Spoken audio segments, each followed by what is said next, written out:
രേഖാചിത്രം റിലീസാണ്. നമ്മൾ ഈ വീഡിയോ നിങ്ങൾ കാണുമ്പോൾ ഉടൻ 9-ാം തീയതിയാണ് റിലീസാവുന്നത്. അതിൻ്റെ കൊച്ച് കാര്യങ്ങൾ. രേഖാചിത്രം പ്രീസിന് ശേഷം ജോഫിൻ ഡയറക്റ്റ് ചെയ്യുന്നൊരു സിനിമയാണ്. വേണുകുന്നപ്പള്ളിയാണ് അദ്ദേഹത്തിൻ്റെ കൂടെ 2018 ശേഷമാണ് ഞാൻ വർക്ക് ചെയ്യുന്നത്. ഒരു ഒരു ഒരു ഇൻവെസ്റ്റിഗേഷൻ ത്രില്ലർ എന്ന് പറയുന്നതിനേക്കാൾ ഒരു ഇൻവെസ്റ്റിഗേഷൻ ഡ്രാമ എന്ന് പറയാൻ പറ്റുന്ന ഒരു സിനിമയാണ്.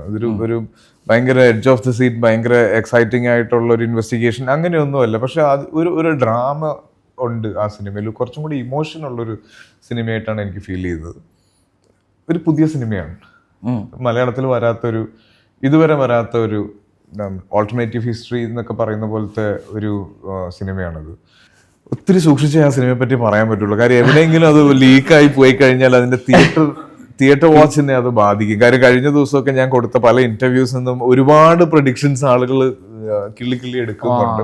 പക്ഷെ അത് കുറേയൊക്കെ സത്യമാണ്, കുറേ ഇല്ലാത്തതാണ്. അപ്പൊ ഒരു തെറ്റിദ്ധാരണ ഈ സിനിമയെ കുറിച്ച് ഉണ്ടാക്കാൻ പാടില്ല. ഇപ്പൊ രേഖാചിത്രത്തിനെ പറ്റി നമ്മൾ പുറത്തുവിട്ട ഓരോ മെറ്റീരിയലും എന്താ പറയാ മനസ്സിലാക്കി ആളുകൾ പല പല കൺക്ലൂഷൻസിലേക്ക് വരുമ്പോൾ നമുക്കും അതൊരു എക്സൈറ്റിംഗ് ആയിട്ടുള്ളൊരു കാര്യമാണ്. ഈവൻ അതിന്റെ ഫസ്റ്റ് രേഖാചിത്രത്തിന്റെ ടൈറ്റിൽ ലോഞ്ച് ചെയ്ത സമയത്ത് അതിന്റെ അകത്ത് കുറെ സീൻ എഴുതിയിട്ട് സീൻ പേപ്പേഴ്സിന്റെ ടെക്സ്ചറിലാണ് അതിന്റെ ഫോണ്ട് ചെയ്തിരുന്നത്.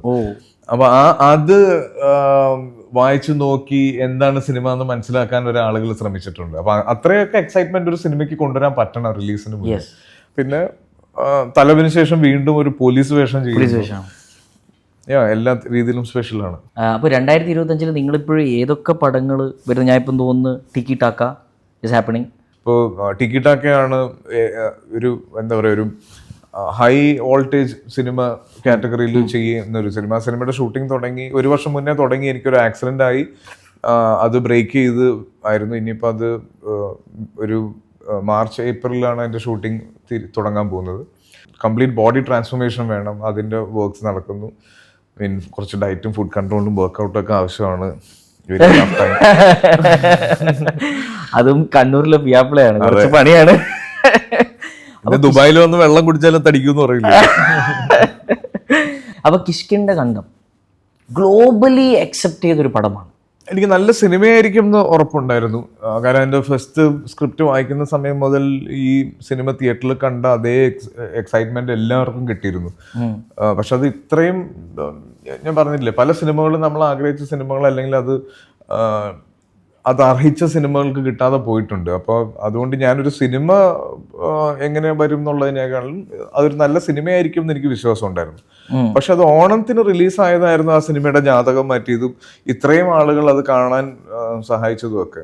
ഒരു ഫെസ്റ്റിവലിന് ഓണത്തിന് റിലീസ് ചെയ്യാൻ തീരുമാനിച്ച സമയത്ത് ഞങ്ങൾ പറഞ്ഞു, ചേട്ടാ ഇതൊരു ഫെസ്റ്റിവൽ പടമാണോ, നമുക്കൊരു സേഫ് സോണിൽ കൊണ്ടിറക്കിയാൽ പോരെ എന്ന് ചോദിച്ചു. പക്ഷെ പുള്ളി പറഞ്ഞില്ല, ഇത് നമുക്ക് ഇങ്ങനെ തന്നെ റിലീസ് ചെയ്യണം. അപ്പൊ അദ്ദേഹത്തിന്റെ ഒരു കോൺഫിഡൻസ് ആണ് ശരിക്കും ഈ സിനിമയ്ക്ക് ഇന്ന് കാണുന്ന ഒരു റീച്ച് കിട്ടിയത്. പ്രത്യേകിച്ച് കഴിഞ്ഞ വർഷം ഇറങ്ങിയ മലയാളത്തിൽ ഒത്തിരി, ഇപ്പൊ മഞ്ഞുമൽ ബോയ്സ് തുടങ്ങി, പ്രേമലു തുടങ്ങി, ആ വർഷം അങ്ങനെ കണ്ടിന്യൂ ചെയ്ത് ഇപ്പൊ തലവൻ വരുന്ന സമയത്ത് എനിക്ക് എന്റെ ഏറ്റവും വലിയ പേടി എന്റെ ആദ്യത്തെ പൊട്ടണ പടം എന്റെ ആവരുത് പേടി എനിക്ക് തലവൻ വന്ന സമയത്ത് ഉണ്ടായിരുന്നു. പക്ഷെ തലവൻ ഒത്തിരി നന്നായി. ഇപ്പൊ ജിസ് അതുവരെ ഫീൽ ഗുഡ് ചെയ്തുകൊണ്ടിരുന്ന ഒരു സംവിധായകന്റെ ആദ്യത്തെ ത്രില്ലർ സിനിമ അത്രയും ഗംഭീരമായിട്ട് എടുക്കാൻ ജിസിന് പറ്റി.